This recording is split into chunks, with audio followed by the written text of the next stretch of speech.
Hi viewers, welcome to our channel. ప్రస్తుతం మనతో పాటు సీనియర్ జర్నలిస్ట్ దాము బాలా సార్ వారితో మాట్లాడదాం. నమస్కారం. నమస్తే సార్, ప్రకాశం బ్యారేజీ కూల్చడానికి ప్రయత్నాలు జరిగాయి, బోట్లతో దాన్ని గుద్దించారు. ఇది తెలుగుదేశం వాళ్ళు చేస్తారని వైసీపీ వాళ్ళు, లేదు ఇది బోట్లన్నీ కూడా జగన్మోహన్ రెడ్డికి సంబంధించినవి, ఈ వైసీపీ చేసిన కుట్ర అని వీళ్ళు ఆరోపిస్తున్నారు. అంటే ఇప్పుడు ఆంధ్రప్రదేశ్లో బోట్ రాజకీయాలు అయితే నడుస్తున్నాయి సార్. మరి అది అసలు ఏం జరిగింది అక్కడ? ఆ బోట్లు ఎవరివి, ఏం జరిగింది సార్? అక్కడ కాదేది కవిత కనర్హం అన్నట్టుగా కాదేది రాజకీయాలకు అనర్హం. ఆంధ్రప్రదేశ్లో అది వరదైనా ప్రకృతి వైపరీత్యాలైనా ఏదైనా రాజకీయాలు చేసేస్తారు. రెండు వర్గాలు అలాగే ఉన్నారు. అందులో బలమైన వర్గం అయితే తెలుగుదేశం, మీడియా పరంగా కానీ ఇవాళ అధికారంలో ఉంది కాబట్టి వాళ్ళు బలమైన వర్గం, నో డౌట్. సో ఇప్పుడు అక్కడ విజయవాడ వరదలను కూడా రాజకీయాలు చేసేసారు. ఎందుకంటే చంద్రబాబు బిగినింగ్లో అలసత్వం ప్రకటించాడని 28వ తేదీని ఆగస్టు 28వ తేదీని హెచ్చరిస్తే అది దాని ఏమంటారు మెటీరియలాజికల్ డిపార్ట్మెంట్ ఐఎండి హెచ్చరిస్తే చంద్రబాబు పట్టించుకోలేదు, అలర్ట్ చేయలేదు ప్రజల్ని, తాను కూడా అలర్ట్గా ఉండలేదు. అట్లాగే ఫ్లడ్ కుషన్ అనేది ఏర్పాటు చేయలేదు. ఇవన్నీ జగన్ విమర్శలు చేశాడు. అట్లాగే చంద్రబాబు కూడా ఇమీడియట్గా రంగంలోకి దిగి బోట్లలో కనబడడం, అక్కడే ఉండడం, 10 రోజుల పాటు కలెక్టర్ బంగ్లాలోనే చేయడం, ఇవన్నీ చేశాడు. అట్లాగే జగన్ కూడా ఇది కరకట్టాన్ని కాపాడుకోవడానికి మరోవైపు తమ మిత్రుడైన రాధాకృష్ణ హైడల్ పవర్ ప్రాజెక్ట్ని సేవ్ చేసుకోవడానికి చేసిన దీనివల్లే అక్కడ కొన్ని గేట్లు 11 గేట్లు వెలగనూరు ఏదో అది రిజర్వాయర్ దగ్గర వాగు దగ్గర ఉన్న గేట్లని లేపేయడం వల్ల, లాక్లను లేపేయడం వల్ల కూడా ఇది జరిగింది అనేది చేశాడు. దాంతో వీళ్ళు ఏం చేశారు, ఈ లోపల ఒక 3 బోట్లు వచ్చి ప్రకాశం బ్యారేజ్ దగ్గర ఉన్న గేట్ల దగ్గర కౌంటర్ వెయిట్స్ అంటారు, అంటే గేట్లని బ్యాలెన్స్ చేయడానికి కౌంటర్ వెయిట్స్ ఉంటాయి. ఆ కౌంటర్ వెయిట్స్ని ఢీకొన్నాయి, అవి కొన్ని డ్యామేజ్ అయినాయి. ఇప్పుడు కౌంటర్ వెయిట్స్ని రీప్లేస్ చేస్తున్నారు. అవి కానీ కౌంటర్ వెయిట్స్ని కొనకుండా కాలమ్స్ని కానీ ఢీకొని ఉంటే చాలా పెద్ద ప్రమాదం జరిగేది. ఎందుకంటే 11,20,000 క్యూసెక్ల వాటర్ వచ్చినప్పుడు అది కానీ డ్యామేజ్ జరిగి ఉంటే పెద్ద ఎత్తున 50,000 నుంచి 1,00,000 మంది ప్రాణాలకు ఇదైంది. జగన్ కుట్రబన్నాడని చంద్రబాబే స్వయంగా నిన్న ఆరోపించాడు. 1,00,000 మందిని చంపేసే కుట్ర ఈ సైకో జగన్ పన్నాడని మళ్ళీ మొదలుపెట్టాడు చంద్రబాబు. సో ఇప్పుడు ఈరోజు జగన్ కూడా తాడేపల్లికి వచ్చాడు. ఈరోజు జగన్ కూడా నందిగం సురేష్ వాళ్ళని పరామర్శించిన తర్వాత అతను కూడా మీడియా సమావేశం ఏర్పాటు చేసి అతను కౌంటర్ అలిగేషన్స్ ఇస్తున్నారు. సో మొదట్లో ఏంటంటే ఈ బోటు ఓనర్స్ ఎవరు, బోటుకేమో రంగులేమో వైసీపీ ఉన్నాయి. సో వైసీపీ ఉన్నాయి కాబట్టి వైసీపీ వాళ్ళదే అని వీళ్ళు ప్రకటించారు. ఎవడైనా వైసీపీ రంగులు వేసుకొని వైసీపీ వాళ్ళు పంపిస్తారా? కామన్ సెన్స్ ఉందా? కాబట్టి కావాలని తెలుగుదేశం వాళ్ళు వైసీపీ రంగులు వేసి పంపించారని వీళ్ళు ఆరోపిస్తున్నారు. ఆ ఓనర్లు ఎవరని చూసుకున్నప్పుడు 2 ఆ ఓనర్లు ఉన్నారు. ఒకరు కోమటి రామ్మోహన్, 2 ఉషాద్రి.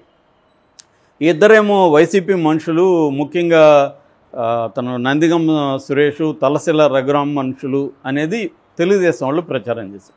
దానికి కౌంటర్గా వైసీపీ వాళ్ళు కొన్ని ఫోటోలు రిలీజ్ చేశారు. ఆ ఫోటోల్లో ఈ ఉషాద్రి అనే వ్యక్తి లోకేష్తో ఉన్నాడు, తర్వాత రామ్మోహన్ చంద్రబాబుతో ఉన్నాడు, తర్వాత దేవినేని ఉమ్మతో ఉన్నాడు. ఈ ఫోటోలన్నీ రిలీజ్ చేశారు. పైగా ఈ రామ్మోహన్, కోమటి రామ్మోహన్ ఎవరంటే కోమటి జయరాం వల్ల అన్న కొడుకే అని చెప్తున్నాను. కోమటి జయరాం తెలుగుదేశం ఎన్ఆర్ఐ నాయకుడు, అందరికీ తెలుసు మనకి.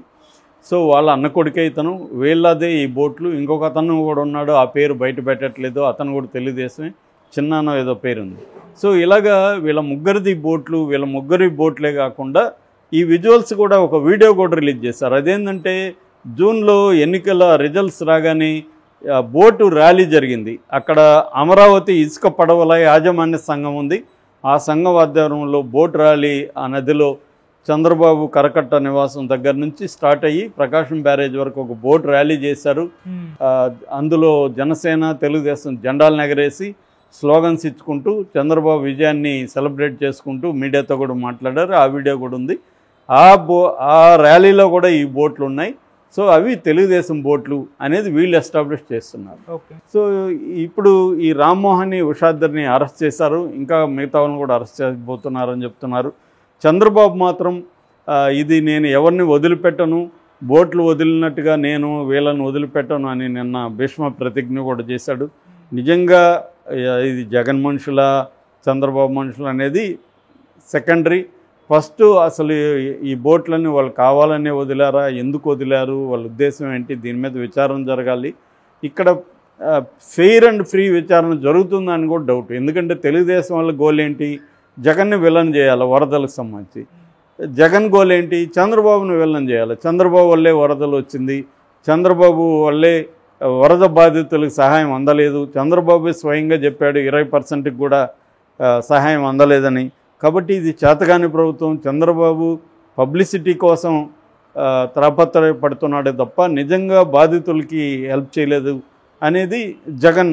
ఇది అంటే విలన్ ఎవరు, వరదలకు విలన్. వరదలు అనేది బేసిక్గా ఎక్కడ జరిగినా 2 కారణాలు ఉంటాయి. ఒకటి విపరీతంగా వర్షం పడడం, ఆ వర్షం పడిన అది జనావాసాల మీదకి రావడం, ఇది ఒకటైతే అంటే ప్రకృతి వైపు ఉన్న కారణం ఒకటైతే, మనుషుల వైపు నుంచి అది ఎవరైనా కావచ్చు, ఏ పొలిటికల్ పార్టీ అయినా కావచ్చు, మన లోపల ఉండే గ్రీడు మనకి ఎంతైనా సరిపోదు, ఎన్ని వేల కోట్లైనా మనుషులకి సరిపోదు. కాబట్టి గాలి, నీరు, భూమి అన్నిటినీ మనం ఆక్యుపై చేసుకొని మన వినాశనాన్ని మనమే తెచ్చుకుంటాం. ఎందుకంటే ఇప్పుడు చెరువు మనం హైదరాబాద్లో చూస్తున్నాం, 180 చెరువులు ఉంటే 130 చెరువుల పైన ఆక్యుపై చేసుకున్నారు.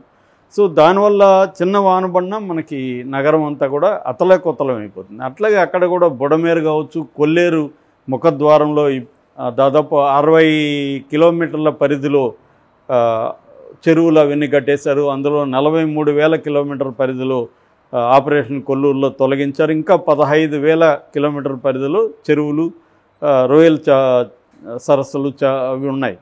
సో దాన్ని తొలగించాలి. దానివల్ల ఈ వాటర్ దాంట్లోకి వెళ్లకుండా అడ్డుకుంటుంది. యాక్చువల్గా బుడమేర కొల్లేరులో పోయి కలుస్తుంది. సో ఇక్కడ అడ్డుకుంటుంది. బుడమేరేమో దాని ఎక్స్టెన్షన్ దగ్గర అంతా కాలనీలు కట్టేశారు.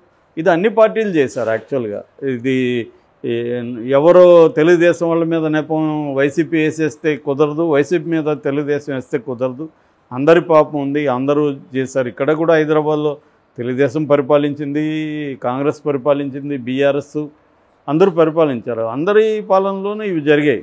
కాబట్టి దీన్ని ఇప్పుడు ఎలా తొలగించాలి, ఎలా పరిష్కరించాలి, చెరువులను ఎలా ఇది చేయాలనేది చూడాలి. ఒకరేమో ఇప్పుడు కూడా అక్కడ ఏకాభిప్రాయం కనబడలేదు. చంద్రబాబు ఏమో హైడ్రా వ్యవస్థను తీసుకొస్తాను అంటున్నాడు, పవన్ కళ్యాణ్ ఏమో హైడ్రా వ్యవస్థ పనికిరాదు, వాళ్ళతో మాట్లాడాలి అంటున్నాడు. యాక్చువల్గా అదే కరెక్ట్ పవన్ కళ్యాణ్ చెప్పింది. ఎందుకంటే మిడిల్ క్లాసు పేదవాళ్ళు ఉన్నప్పుడు వాళ్ళు నిర్వాసితులు అయిపోతారు, బిల్డర్స్ ఏమో ఎస్కేప్ అవుతారు. కాబట్టి వాళ్ళతో మాట్లాడి ఇలాగా మీరు ఈ నదీ కోర్సులో మీరు ఇల్లు కట్టేసుకున్నారు, సో దీన్ని ఖాళీ చేయండి, మేము మీకు వేరే దగ్గర ఇల్లు ఇస్తామని చెప్పి వాళ్ళని కన్విన్స్ చేసి వాళ్ళు కొంత నష్టం జరిగిన వాళ్ళు త్యాగాలకు సిద్ధం కావాలి. ఎందుకంటే వాళ్ళు కూడా చూసి కదా కొనాలి. సో వాళ్ళు కూడా చూడకుండా కొన్నారు కాబట్టి వాళ్ళ వైపు నుంచి కూడా ఇబ్బంది ఉంది. సో ఇవన్నీ చేయాలి. ఏదేమైనా చేయడం మొదలుపెడితే నీవు చేయగలుగుతారు తప్ప ఎస్కేప్ అవుదాం అనుకుంటే మళ్ళీ ఇలా బుడమేరు అనేది విజయవాడ దుఃఖదాయనిగా ఎప్పుడో ప్రకటించింది, సారో ఆఫ్ విజయవాడ అది. సో మళ్ళీ దానివల్ల వరదలు మళ్ళీ కూడా వస్తాయి ఇప్పుడు కానీ తీసుకోకపోతే. రెండోది ఇదేం ఫస్ట్ టైం కూడా కాదు, ఇంత వర్షం కురవడం అనేది గతంలో కూడా కురిసింది, మళ్ళీ కూడా కురవచ్చు. సో కాబట్టి ఈ బురద రాజకీయాలని నిన్న షర్మిల చెప్పింది, అది కరెక్టు. అంటే ఆమె కూడా దీంట్లో పార్ట్, కానీ ఎవరికి వాళ్ళు నేను పార్ట్ కాదనుకుంటారు కదా, నీదే తప్పని వేలు చూపిస్తుంటారు. సో ఆ రకంగా ఇప్పుడు వైసీపీ తెలుగుదేశం బురద రాజకీయాలు మానాలి. జగన్ కూడా పాజిటివ్ రాజకీయాలు చేయడం నేర్చుకోవాలి. అతను ఎంతసేపు నెగిటివ్గానే రియాక్ట్ అవుతున్నాడు. తను పాజిటివ్గా వరద బాధితులకి తన పార్టీ నుంచి ఏం చేయాలనేది ఆలోచించగానే చేస్తుంటే జగన్కి కూడా ప్లస్ అయ్యేది. అది వదిలేసి చంద్రబాబుని విమర్శిస్తా కుదరదు. చంద్రబాబు మ్యాక్సిమం ట్రై చేస్తున్నాడు, అతనికి పబ్లిసిటీ పిచ్చుందని అందరికీ తెలుసు. దానివల్ల ప్రజలకి ఏం నష్టం లేదు, పబ్లిసిటీ ఉంటే చేసుకుంటాడు. కానీ ప్రజలకి అతని వల్ల మేలు జరిగిందా లేదా, తను సహాయక చర్యల్ని సక్రమంగా పర్యవేక్షిస్తున్నాడు లేదా అనేది ఇంపార్టెంట్. అక్కడ చంద్రబాబు కొంత ఫెయిల్ అయినట్టుగా కూడా కనబడుతుంది. ఆయన వరకు ఫెయిల్ కాలేదు, కానీ ఆయన మాట యంత్రాంగం వినట్లేదు, మంత్రులు వినట్లేదని ఆయనే ఆక్రోశం వ్యక్తం చేస్తున్నాడు. సో అది దాన్ని కరెక్ట్ చేసుకోవాల్సిన అవసరం ఉంది. సో దీని నుంచి చంద్రబాబు కూడా గుణపాఠాలు తీసుకొని నెక్స్ట్ ఇప్పుడు అక్కడ మనకి గోదావరి జిల్లాల్లో ఉత్తరాంధ్రలో వస్తున్న దగ్గర ముందుగానే అలర్ట్ అవ్వడం అవన్నీ చంద్రబాబు కూడా చేస్తున్నాడు. అంతకంటే ఇంకా బెటర్గా చేయాలని కోరుకోవడం మంచిదే, కానీ చేస్తున్న దాన్ని కూడా గుర్తించాలి. చంద్రబాబు ఈ వయసులో కూడా హార్డ్ వర్క్ చేస్తున్నాడు, తన మ్యాక్సిమం తన శాయశక్తులా